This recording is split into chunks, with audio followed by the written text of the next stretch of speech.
Allez, bel après-midi avec nous, c'est Maritima, la famille. On l'a dit en début d'émission, des invités. Cet après-midi, on a eu tout à l'heure Benji, un ami de Fabrice qui joue. Oui, ça y est, c'est mon ami. On se verra après le spectacle. Ouais. On va faire une petite virée à Marseille, puisqu'il est Marseillais en plus. Donc voilà, c'est sympa, quoi. Voilà. Oui, et puis là, on a un autre ami que tu connais très très bien aussi. Lui, j'ai fait des virées, mais avant le spectacle. Jean-Jérôme Esposito dans les studios de Maritima. Salut Jean-Jérôme. Bonjour tout le monde, vous allez bien? Oui, ça va, et toi? Ouais, je suis en pleine forme. On est ravis de t'accueillir. Moi aussi, je suis trop content à chaque fois de venir à Maritima. C'est vrai? Ouais. Maritima. Ouais. Et en plus, tu connais les lieux, Provence Studio. Ouais, je suis déjà venu tourner ici. Mais là, franchement, là où vous êtes, là, maintenant, là, c'est la classe. C'est beau. Moi, j'ai trop envie de louer un truc, un appart, tout comme.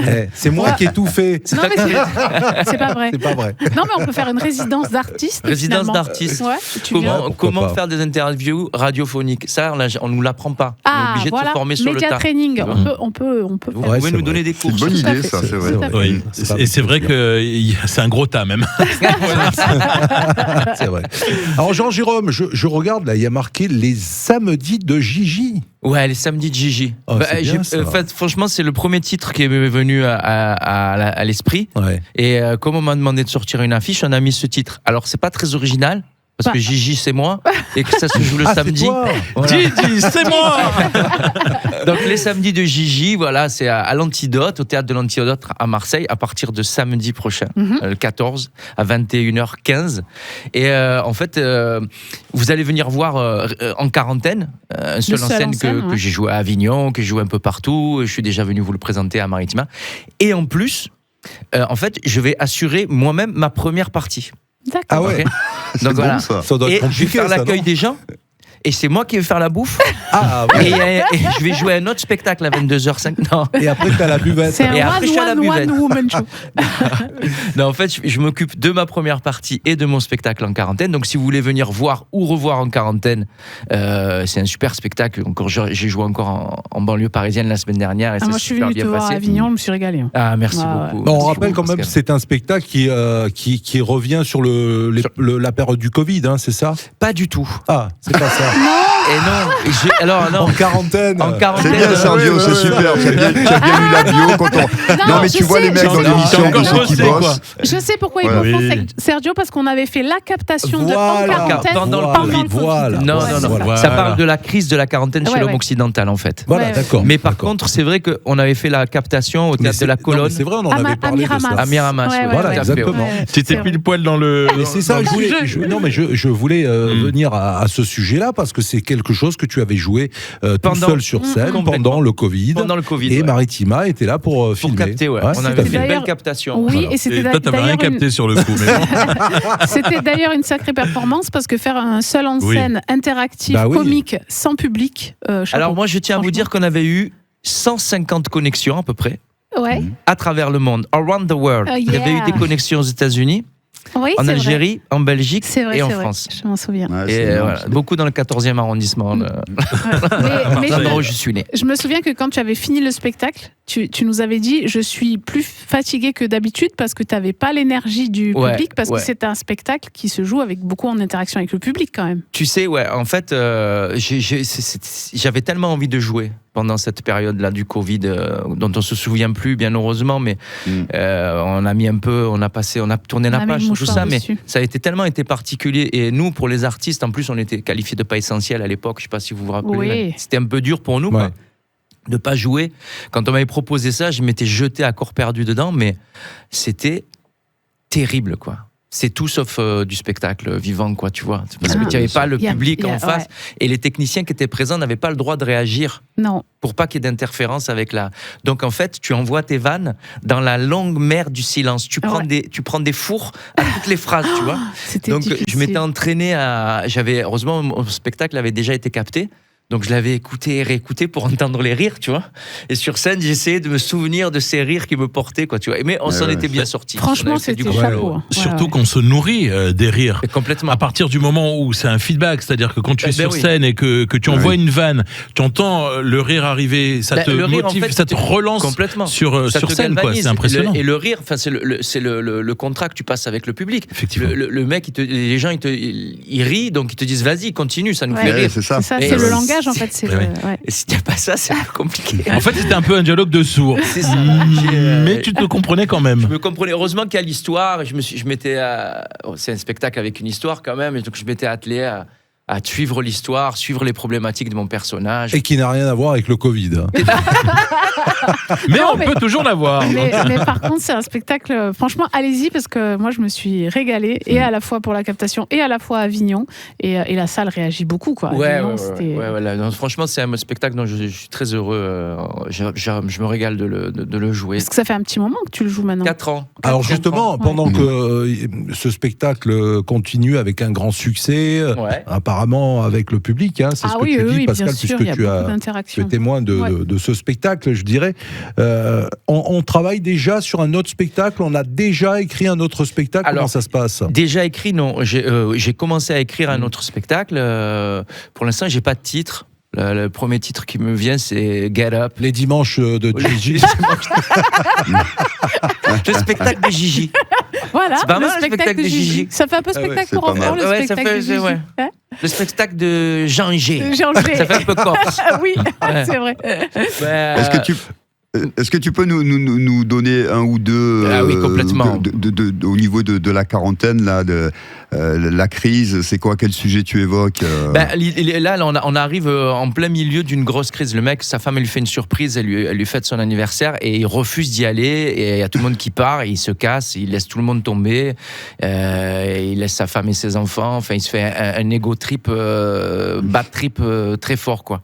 Il va même jusqu'à rencontrer Dieu, quoi. Ouais. Tu vois. Oui. Dieu, c'est un mélange entre Dieu. Ouais. Et le dieu du football marseillais, Cantona. Ah oui. On va loin. On va loin. On va loin, ouais. Et il va lui donner franchement des solutions assez cantonesques pour réussir sa vie. Et voilà, c'est un spectacle que j'aime jouer parce que c'est drôle, mais pas que, en fait. C'est toujours pareil. Moi, j'essaie toujours d'amener derrière du fond. Et c'est vrai que la crise de la quarantaine, au départ, ça me paraissait un peu superficiel. Dès qu'on arrive à 40 ans, je voyais mes potes commencer à prendre des cours de salsa. Je me disais, ça y est, ils n'ont jamais dansé de leur vie. Ils vont faire de la bachata. Qu'est-ce que c'est ce truc? Tu vois, le mec, tu les amenais à l'Oxydium à Aix à l'époque. Je sais pas si vous vous rappelez, ils dansaient jamais. Ils buvaient whisky coca sur whisky coca tellement ils étaient timides. Et là, d'un coup, ils prennent des cours de salsa. Tu comprends pas pourquoi. C'est super la salsa. Et les filles qui sont avec toi, elles ont à peine 20 ans, quoi. Et là, tu comprends que voilà, le mec, il est parti. Il y a un cheminement. Il commence à se raser de près, à s'enlever les poils du torse, tu vois, à vouloir revenir à tout prix. Et ça, c'est vraiment superficiel. Mais derrière, il y a vraiment un didacte sociétal qui nous amène vers la crise. Parce que la société, elle nous dit, il faut être jeune, il faut continuer à être jeune. Ouais, là où, à l'époque, nos parents, 40 ans, 50 ans, t'es arrivé, tu récoltais les fruits que t'avais semés, quel que soit ce que ta vie a été, quoi, tu vois. C'est vrai. C'est pas très français ce que j'ai dit, mais on l'a compris. Mais on l'a compris. Et là, en fait, aujourd'hui, on a l'impression qu'il faudrait recommencer à tout de suite, et qu'on n'a plus d'expérience, et que ça. De toute façon, l'expérience, ça sert plus à rien. Bon, je vais pas revenir sur ce qui s'est passé, mais avec les youtubeurs qui se mettent à la boxe et tout. Donc maintenant, il y a plus besoin d'être boxeur pour boxer, quoi. Tu vois. Oui. On est dans un monde de fous, quoi. Très juste, oui. C'est ton deuxième savoir-faire, ça d'ailleurs. Ouais, mais moi, je kiffe la boxe depuis que j'ai 13 ans, mais les boxeurs, je les aime et je les respecte. J'ai jamais été boxeur professionnel. Et je sais la différence entre moi, boxeur amateur, et un boxeur professionnel qui tous les soirs rentre chez lui éclaté, s'est pris des coups, qui a donné des coups. Et là, d'un coup, il y a des mecs qui arrivent, ils ont fait 2 mois de boxe. Allez, on va rencontrer Tyson. Je suis heureux pour Tyson qu'il ait pris 19 millions de dollars, tu vois. Il va faire plus de cadeaux à ses enfants pour la Noël. Mais après, c'est ça. Voilà, toutes ces choses-là, tu vois, ça me paraît un peu, c'est dérangeant, quoi. Mais ça fait un peu imposture quand même. Ouais, complètement. Et c'est une vraie crise sociétale, quoi. Parce qu'à partir du moment où tu crois à ça, mais tu crois au Père Noël. T'as tout, ouais. Et là, on parlait de création de spectacle, et justement, tu fais toi-même ta première partie, tu le disais. Ouais, c'est ça. Et ces premières parties t'aident en fait dans la création. C'est complètement. Ça, le but. En fait, je pars sur des thématiques. Chaque samedi soir, normalement, j'aurai 10 minutes de thématiques nouvelles à aborder. Là, le samedi soir, normalement, j'aborde... Il rigole avant même de donner le truc. Parce que c'est des grosses chatouilles après. C'est de la connerie pure et dure. Parce que je dis Zahma, les problématiques sociétales et tout. Après, moi, je veux vous faire rire, c'est tout. Hein. Pas de... mais là, je vais attaquer l'insulte marseillaise. Voilà. Et je la trouve intéressante, l'insulte marseillaise, parce que tu peux, en étudiant l'insulte marseillaise, étudier les vagues de migration à Marseille. Oui. Chaque insulte que tu dis à Marseille, elle vient ou d'Italie, ou du Maghreb, ou de Corse, et elle devient marseillaise comme nous, on vient de partout, quoi, tu vois. Nos insultes sont à l'image de notre population, quoi. Et j'adore ça, quoi, tu vois. Et donc voilà, après je vais faire rire sur ça. Un peu de politique aussi, tu vois, avec tout ce qui se passe en ce moment, je me dis, bon, avant les hommes politiques, moi, ils m'impressionnaient, ils avaient fait des études, ils savaient analyser, quel que soit le bord, tu vois. Là, je me dis, pourquoi pas nous, quoi. Avec ce qui se passe, je te dis, on pourrait nous aussi, on ferait pas moins bien, je pense, tu vois. Mais voilà, tout ça en restant très, très, très dans la drôlerie, quoi, je l'espère. Et puis après, je parle un peu aussi de mon parcours et de mon arrivée au conservatoire en tant que jeune des quartiers populaires qui pensait que Peter Brook, le grand metteur en scène, c'était le frère de Mel Brooks. T'es sûr? C'est pas un cousin? Ah bon? Mais c'est pas son frère? Je sais que c'était les mêmes, quoi, tu vois. Un jour, mon prof, il m'a dit que Stallone, c'était pas un acteur, c'était un muscle, et je me suis mis en colère, quoi, tu vois. De quel droit tu dis Stallone, c'est un muscle? Qu'est-ce que tu as fait? Tu as fait Rocky 1, tu as fait Rambo 1? Non, tu n'as pas fait ça. C'est vrai, très juste. Tu as joué du Tchekhov, mais quand même, respect pas pour poussé, quoi. Mais ce qui est bien, c'est que c'est une très belle salle aussi, l'Antidote à Marseille. On oublie souvent de le préciser. Une belle acoustique et un joli lieu. C'est un super lieu, et il y a une pépinière de jeunes artistes, de jeunes talents. Depuis que Elodie et Ali ont repris ce théâtre, ils font vraiment... Il y a un vivier de jeunes artistes à Marseille. Moi, j'y suis allé voir une soirée d'impro. C'est Manu, alors je connais pas le nom du spectacle, mais c'est une soirée d'impro et tu as l'impression d'assister à un show télé, tu vois. Et en fait, t'as que des impros qui s'enchaînent les unes après les autres, et c'est que des jeunes acteurs superbes. Le concept, il est vraiment sympa, et tu passes un bon moment. Et il t'arrive de suivre ces jeunes, justement, de les conseiller, de les guider un petit peu dans le spectacle, tout ça, parce que t'as quand même quelques années derrière toi. Alors moi, Pascal le sait, mais je suis assez militant dans le sens où je donne des cours de théâtre d'improvisation dès que je peux, dans les lycées, dans les collèges, parce que voilà, c'est ma façon de rendre un peu ce que j'ai eu quand j'étais plus jeune, parce que quand il y a aussi des quartiers, il y a plein de gens super sympas qui viennent essayer d'ouvrir d'autres portes que celles que tu as au quotidien, quoi, tu vois. Et l'art, c'en est une forte. Donc j'essaye de donner des cours. Et oui, dès qu'on me pose des questions, je réponds. Après, tu sais, moi je crois aussi que l'art, c'est être libre, quoi. Et il faut s'écouter soi-même. Si tu es sincère avec toi-même, quoi, il faut t'écouter. Il faut surtout pas écouter les autres, en fait. Comment tu trouves c'est beau, je chiale, quoi. C'est beau ce qu'il dit, hein, franchement. Garde-le, ça. Garde-le. Voilà, je chiale, putain, connerie, là. Comment tu trouves cette nouvelle génération, justement, sur scène Alors moi, le stand-up, c'est une révolution pour moi. Là, c'est la première fois de ma vie que je vais faire du stand-up. Ce que je dis au public, c'est la première fois qu'il y a un micro entre vous et moi, quoi. Moi, et ça me fait un peu même...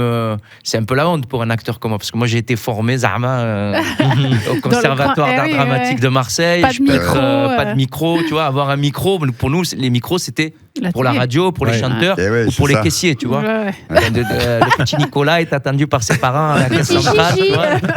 Mais nous, avoir un micro sur scène, c'est un peu... Quand on te dit encore aujourd'hui, comme on me dit, on va te microter, j'ai l'impression qu'on va me faire du mal, tu vois. Mais bon... Et voilà, maintenant, ça devient un objet en plus, quoi. Et ça, c'est génial. Et moi, je trouve la nouvelle génération assez aiguisée, assez pertinente. J'aime beaucoup. On a des talents à Marseille. Ouais. Et c'est drôle. Ouais. J'ai pas les noms en tête parce qu'il y en a beaucoup, mais j'ai vu plein de jeunes qui aiment. Qui ont pris, tu vois, moi quand j'ai commencé à faire de l'humour avec mes potes, on a pris ce bâton de pèlerin, tu vois, et on s'est dit on va faire rire la France, tu vois. Et tu as l'impression que ces jeunes, ils ont pris le même bâton, un peu mieux parce que maintenant ils sont microtés, il fait de l'écho le bâton, tu vois, et ils peuvent s'en servir pour être entendus, mais ils ont la même envie, quoi. Faire rire les gens, quoi. Et puis avec les réseaux sociaux, ils ont un retour direct, ce que nous, on n'avait pas. Ça, on n'en avait pas, nous. Les réseaux sociaux, c'était ma mère. Si je peux intervenir, les réseaux sociaux, des fois aussi, je trouve qu'il y a beaucoup trop de choses et beaucoup trop il y a n'importe quoi. Ouais. Parce que justement, tu parles des humoristes. Moi, des fois, je suis là, comme tout le monde, malheureusement, mea culpa. TikTok, tac, voilà, je scroll, c'est ça. Et puis d'un coup, je me dis, mais qui c'est lui, mais lui qui c'est. Alors c'est vite fait aussi parce que ça va vite, on consomme et on jette vite. Alors tu entends une ou deux vannes. Mais les mecs, après sur scène, c'est pas une ou deux vannes si tu veux, mais il va falloir tenir. Voilà. Ça, le même métier. Et c'est vrai que je dis bien, mais il y a toute une génération. Moi, il y a pas de souci, c'est très bien les réseaux sociaux, tout ça, mais c'est vrai que voilà, il y a beaucoup de choses. Je trouve que c'est très très brouillon et voilà. Ouais, mais je pense que c'est comme c'est en pleine mutation. Je pense que les réseaux sociaux vont être les cafés-théâtres des années 70 en fait. Tu vois. Moi, j'allais dire les scènes ouvertes. C'est un peu les scènes ouvertes. Et puis bon, il y a du tri à faire, quoi. Comme dans toute scène ouverte, avec des gens qui osent se produire, quoi. Et ça permet aussi de se découvrir les réseaux sociaux, parce que avant, quand tu avais un oncle ou une tante qui était bien marrante à la maison, elle pensait pas se mettre devant une caméra, se filmer et dire voilà, je vais faire rire la France entière. Il restait carrément de son côté à la maison, alors que désormais avec les réseaux sociaux, ça les popularise. Oui, alors, c'est aussi le travers. C'est aussi le travers parce que. Je suis assez d'accord avec Jean-Jérôme. C'est pas le même métier quand t'es youtubeur ou quand t'es producteur de contenu. Tu peux très bien dire, mais vous m'écoutez pas. Moi, je t'ai entendu. Je suis avec toi. On veut pas t'écouter. Tu peux très bien avoir des vannes et avoir la réaction de commentaires de tes abonnés, etc. Par contre, tu montes sur scène. Il faut pas parler de la même façon, il faut pas que tu les passes de la même façon. C'est un métier, quoi. Mais donc carrément. Pour moi, c'est pas le même métier. Il y a la donnée essentielle, c'est que tu as un public en face de toi, quoi. Tu vois, c'est lui qui décide. Et en même temps, tu proposes, mais lui il dispose. C'est ça. Et en même temps, il faut durer un peu plus d'une heure, parce que des fois, même il y en a qui vont voir un spectacle en se pensant que c'est comme une durée de film, 1h30 en moyenne, alors qu'un spectacle, un vrai spectacle, vu le rythme, c'est 1 heure, pas plus, 1h, 1h10. Il y a ça aussi. T'as 1h, 1h10. Pour le rythme. T'as des spectacles qui vont un peu plus loin aussi, qui vont en temps. Le temps qui est donné pour un spectacle, c'est à partir du moment où tout le monde s'éclate, quoi. Bien sûr. C'est vrai, très juste. Oui, il n'y a pas de valeur. Il y a des fois, tu commences à jouer ton spectacle. En quarantaine, j'ai commencé à le jouer, il durait 1h50, tu vois. Ah oui. Ouais. D'accord. Et les gens riaient pendant 1h50, tu vois, mais quand tu es sincère avec toi-même, tu rentres le soir, tu dis bon, voilà, pendant 5 minutes, ils ont moins ri quand même. On va pas les garder ces 5 minutes, tu vois. Et comment on fait pour pas les garder? Parce que il y a un autre travail qui recommence, tu vois. Et puis après, tu as aussi la durée des temps de spectacle humoristique sont liés au créneau dans les théâtres. Quand tu es sur Paris, ça c'est tout autre chose. Voilà, tu peux pas faire plus qu'1 heure, quoi. Quand tu es dans les cafés-théâtres, le Point Virgule, les Blancs-Manteaux, etc. Après, quand tu commences à faire les salles un peu plus importantes, les théâtres où tu n'as pas plusieurs horaires, là on te demande plus, on te demande 1h30, voire 2 heures, tu vois. Donc il faut savoir. Tu t'adaptes à chaque fois. Complètement, ouais. Là je vois, puisque tu disais tout à l'heure, tu fais ta première partie, tu fais ta partie, le seul en scène, tu fais la buvette, tu fais à manger. Mais comme ça, et je vois qu'il y a un 06 là, pour réserver le 06, c'est moi, c'est ton numéro de téléphone. Donc quand on t'appelle, on réserve. Tu réserves direct avec moi. Alors, tu me dis même ce que tu veux manger. 06 99 68 24 17 et le spectacle à l'Antidote, donc c'est tous les samedis, on l'a dit, parce que c'est le samedi de Gigi. C'est en décembre, en janvier, en février et en mars. Et Inch'Allah, en mars, j'ai un nouveau spectacle. Voilà. Et donc en mars, à la fin, tu auras mis. J'enchaîne par un nouveau spectacle. Trop bien. Alors toi qui allais, nous en parler quand même. Toi qui allais à l'Oxydium boire des whisky Coca à l'époque, si on se faisait un petit blind test cet après-midi avec Jean-Jérôme. Jérôme. D'accord. Les années 70, 80, 90, je suis à fond. 70, 80, 90. De toute façon, quand c'est Sergio qui prépare le blind test, c'est obligé d'avoir cette période-là. Il ne dépasse pas les années 2000. Ça, c'était gratuit, ça. Ça, c'est vanne gratos. Oui, mais il m'a embêté toute la matinée. Au moins, c'est facile. Oui, bien sûr. Allez, on va jouer avec Jean-Jérôme cet après-midi qui est dans nos studios, sur Maritima, dans la famille, avec quelques extraits. Attention, on va respecter. C'est 1 minute pour donner un maximum de bonnes réponses. Soit le titre, soit l'interprète. Soit le titre, soit l'interprète. Ah oui. Alors, là, ça va être facile. Écoute. Ouais, vas-y. Il y a un problème. C'est toi qui joues. Michael Jackson. Ouais. Bien. Ouais. Black and White. Ouais. Là, c'est. Ah, oui. Serge Gainsbourg. Non. Ça aurait pu, mais c'est pas. C'est récent. Julien Doré. Ouais. Oui, bien. Attention. Ouais, les Space Girls. Non, c'est pas les Space Girls. Non. Ouais, je vois que c'est Britney Spears. Ouais. Il est fort, il est bon là. Ouais, ça c'est. C'est ça. Around the world, around the world. C'est la version marocaine.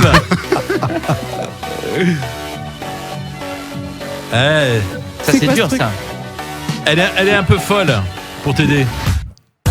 Ariel Dombal. Non, c'est la seule que je vois. Elle est dingue. Elle est dingue. Ouais. Matt, non. Elle est gaga. Lady Gaga. Ouais. Gaga. Elle a grande voix. Ah oui. C'est beau ça. Ça c'est Amy Winehouse. Eh oui. Oh là. Et après il y aurait celui-ci par exemple. Ah oui. C'est Non. Tu sais quoi? C'est ça. Ouais. Take on me. Ben non, pas du tout. Non, pas Take on me. Attends, Il fait ça tout le temps, c'est énervant. Mais c'est récent ça. Oui. Oui. T'as jamais essayé la chanson? C'est ça. Il connaît les paroles, mais il ne se rappelle plus l'artiste. Il fait du yaourt. Je connais pas du tout. C'est The Weeknd. Parce qu'en fait, et c'est vrai qu'il a pompé. Alors la première fois que je l'ai entendu, moi aussi, c'était en août 2023. Est-ce que c'est en lien avec les samedis de Gigi, The Weeknd? Mais bien sûr. Il va revenir. Parce que j'ai des gets. Il y a The Weeknd qui vient. Yes. Et il y a aussi Michael Jackson. T'as jamais tenté la chanson? Non, jamais. T'as bien fait. Et attends, une dernière. Na, c'est Kelly Minogue. Bravo, la belle Australienne. Tu as gagné 2 places pour l'Antidote samedi prochain. C'est pas vrai? Ah ouais? Avec un jeune humoriste qui démarre très bien. Voilà. C'est super, merci, j'y serai. Merci à toi, Jean-Jérôme, d'être On attend les photos et les tags et les identifications.